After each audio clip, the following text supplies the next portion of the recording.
Hello and welcome to another video lesson with Mr. Roman. Today we're going to be talking about graphing systems of inequalities. And this first example we have two inequalities.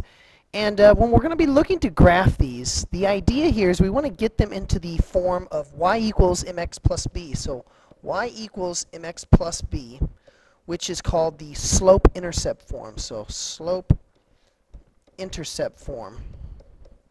And the reason why we want to get that into this form is because here, when we get the y by itself, the number that's next to x is called the slope of the line, and the number that's kind of on its own and by itself is called the y-intercept, or in other words, where the graph crosses the y-axis.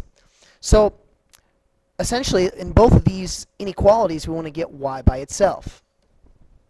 So on the inequality on the left, we're going to start by subtracting 5x from both sides.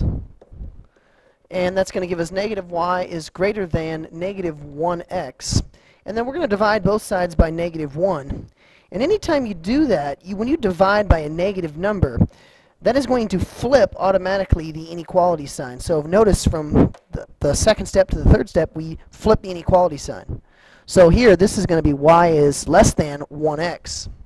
In this case, the slope of the line is actually going to be 1. So the m in this case is equal to 1. And the y-intercept in this case is going to be equal to 0, since there is no number there. Now, let's look at the second inequality. Here, we're going to subtract 3x from both sides. And we're going to get y is greater than or equal to 1x minus 3. And here we're going to say that the slope, the m, is equal to 1, and the y-intercept, or the b, is equal to negative 3. So now we need to take these two inequalities here, and we're going to graph those. So let's start with the red inequality. We're going to start at the y-intercept, which was 0 in this case, and then it has a slope of positive 1. So we're just going to go up 1 to the right 1, or we can go down 1 to the left 1. And since this is a less than symbol here, it's not got an equal to sign, then this is going to be a dotted line on the graph. So we're going to create a dotted line. And for this particular graph, we're going to shade one side of it. Now, the way to do that is to take a point on either side of the line and test it in the inequality. So let's say, for example, I want to choose the point here, negative 1, comma 1. So this being x and this being y. Let's plug in negative 1 for x. So you have 1 times negative 1 is greater than 1. So then we simplify this. We get 1 is less than negative 1. This is a false statement. This is not true. And so what we would want to do then is say, since on this side here, this is all false, then we're going to shade the other side of the graph. So this is the solution region for this inequality. Now we look at the green inequality, and we're going to start there with a negative 3. So we're going to go down 3 on the y-axis. So starting point is here. And then it has also a positive 1 slope. So we're just going to go up 1, right 1, up 1, right 1. And similarly, down 1, left 1, down 1, left 1. But here, this one has a equal to, it's greater than or equal to. So we're going to actually have a solid line here. So we're going to connect the dots with a solid line. And in this case, the shading, let's say we choose the point 0, 0 to try and shade. So we would plug in 0 greater than or equal to 1 times 0 minus 3. And this comes out to be 0 is greater than negative 3, which in fact that is true. So then we would shade the upper region of this graph. So here, for the green graph, we're going to shade this region here. And then, since we have a system, we're looking at both graphs together. Now we're going to be looking for where do the two graphs overlap with their shadings, or where do they collide, or where do they intersect. So the region where the two graphs intersect is going to be the middle region here. And I'm going to go ahead and shade that in blue, so we know that that's really what we're looking for in our solution set. So this is what our final graph should look like. You should have a darkened shaded region in the middle of the graph where the two graphs overlap. Now let's look at the second example.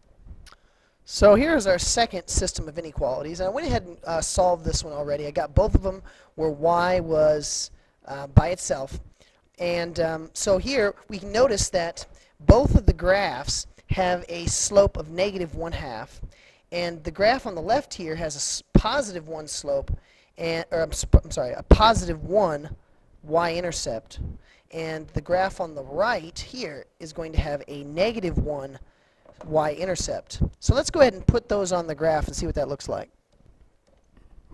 So if we're graphing the red inequality, we're going to start at +1 on the graph, and we're going to go with a -1/2 slope. So we're going to go down 1 to the right 2, down 1 to the right 2, down 1 to the right 2, or up 1 to the left 2, so on and so forth.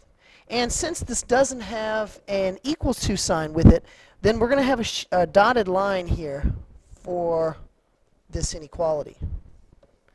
And in fact, this one is going to be shaded to the top here. So we're going to shade the top of this inequality. Then for the green inequality, we are going to start at -1 on the y-axis, and also has a slope of -1/2. So the similar type of slope here. And again, we have a dotted line for this line. The shading on this one then is going to be down on the bottom. So now we look at the two graphs and we say, oh, well, hey, these don't intersect anywhere. They don't overlap. They don't collide anywhere. And so since they don't overlap in any place, we can say that there is no solution to this graph. Or just make the circle with the slash through it, and that means no solution. The third example we'll look at, I've already solved for you also, and you notice here with this part, we divided by a -1 here, and so that flipped the inequality sign to x is less than or equal to 2. And that's going to be a vertical line, so we're going to look at that on the graph. And then over here, you can divide both sides by 1/3, or you could also have multiplied both sides by 3/1, which is called multiplying by the reciprocal. So that would also be an option there. You don't have to use that, but I think it works better when you're working with the fractions to multiply by the reciprocal.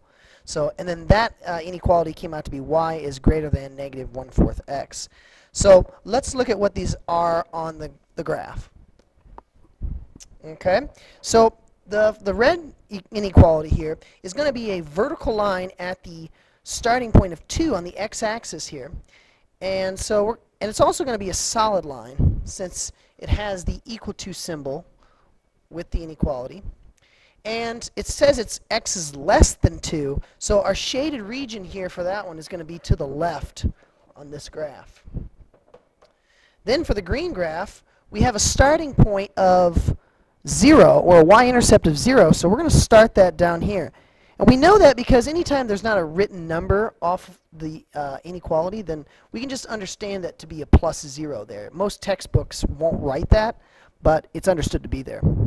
So we have a -1/4 slope, which means we're going down 1 and to the right 4. Or you could go up 1 to the left 4. And here you're going to have a dotted line. So not quite a completely straight line, but you get the point. And here it's y is greater than -1/4 x. So we could again test a point here, and you might just choose the point 1, 1 to put into this inequality. And that'll come out to be true.